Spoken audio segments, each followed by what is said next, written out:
पिता का नाम बता। स्वतंत्रता। मां का नाम बताइए। भारत मां। अब भी जिसका खून न खौला, खून नहीं वो पानी है।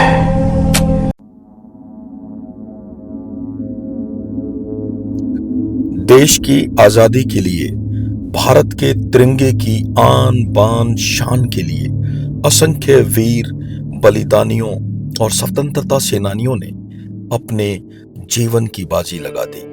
देश के न जाने कितने वीर सपूत भारत मां के लिए बलिदान हो गए।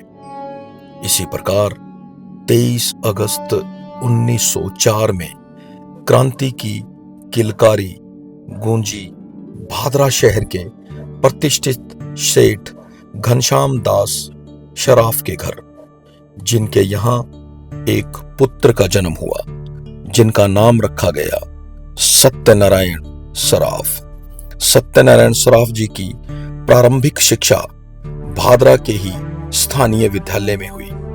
सत्यनारायण सराफ के चाचा लाला खूबराम सराफ देश के महान क्रांतिकारी थे, जिनसे उन्हें देशभक्ति की प्रेरणा बचपन से ही मिली थी। सत्यनारायण जी सराफ अपनी उच्च शिक्षा ग्रहण करने के लिए 1917 में लाहौर डीएवी कॉलेज गए, जहां उन्होंने अपनी वकालत की पढ़ाई पूरी की।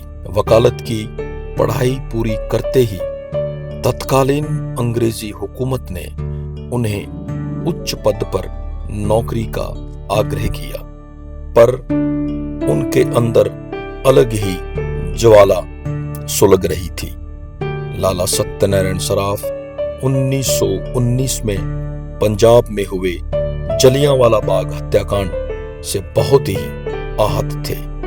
इसी नाराजगी के चलते उन्होंने अंग्रेजी सरकार की नौकरी करना स्वीकार नहीं किया।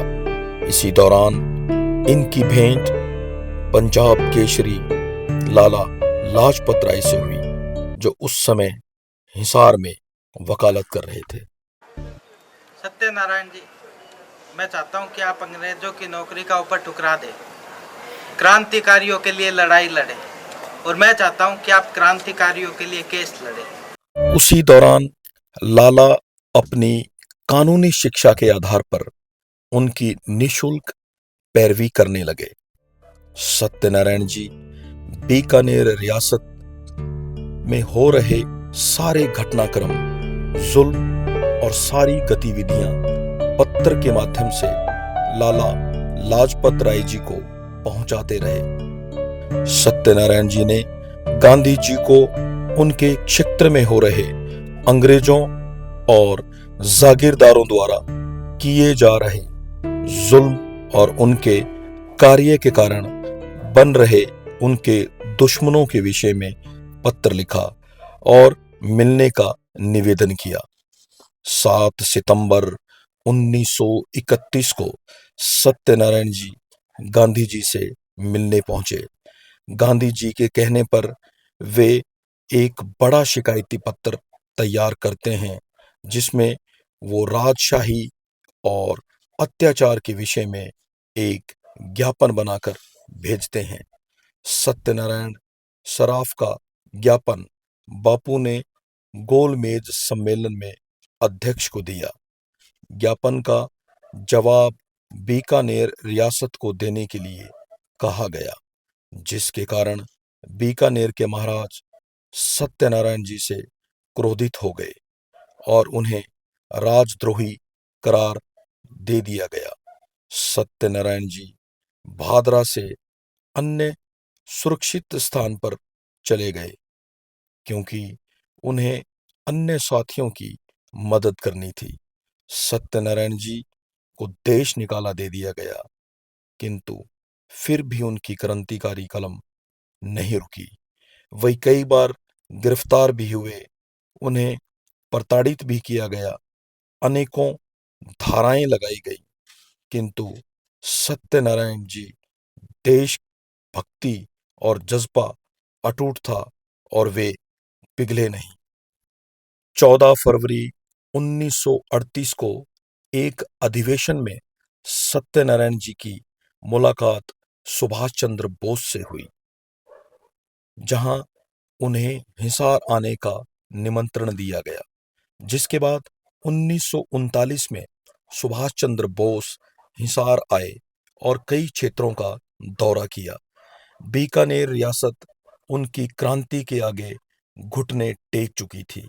उन्हें यह आभास हो गया था कि यह भादरा का क्रांतिकारी सत्यनारायण सराफ पीछे हटने वाला नहीं है। इसलिए 31 अगस्त 1946 को बीकानेर रियासत के राजा शार्दुल सिंह जी ने उन्हें दरबार में बुलाया और उनसे अत्याचारों के लिए माफी मांगी। फिर 15 अगस्त 1947 को भारत की जनता के कानों में वो आवाज पड़ी जिसका उन्हें वर्षों से इंतजार था। This is His Majesty's message. On this historic day, when India takes her place as a free and independent dominion in the British Commonwealth of Nations, I send you all my greetings and heartfelt wishes. Freedom-loving people everywhere will wish to share in your celebration. At this historic moment, let us not forget all that India owes to Mahatma Gandhi. Bharat देश आजाद हुआ।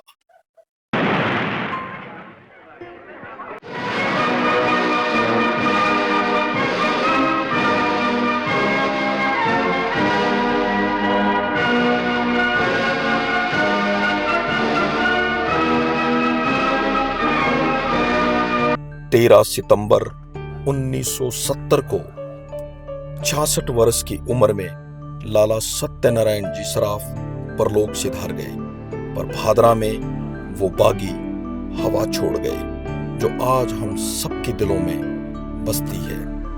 आप सभी को हमारा वंदे मातरम।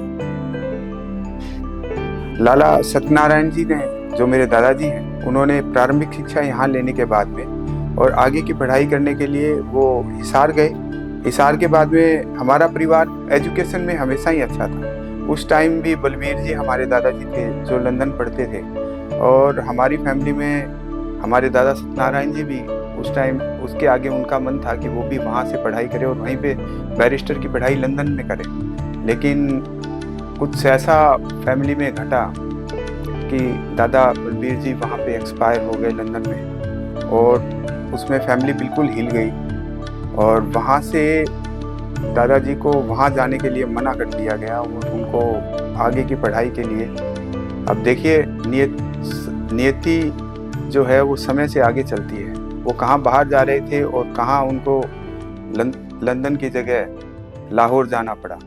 लाहौर में उनकी मुलाकात हुई लाला लाजपत राय जी से, और क्योंकि दादाजी की इंग्लिश बहुत अच्छी थी और लाला लाजपत राय जी को भी कम्युनिकेट करने के लिए उनसे बढ़िया स्टूडेंट मिल नहीं सकता था। वो बड़े बड़े लीडर्स को जानते थे, उनके साथ उनके पत्राचार का व्यवहार रहता था। तो उन्होंने लाला जी ने उनके साथ काम शुरू किया और वहाँ से वो गांधी जी से, नेहरू जी से सबसे मिलने लगे।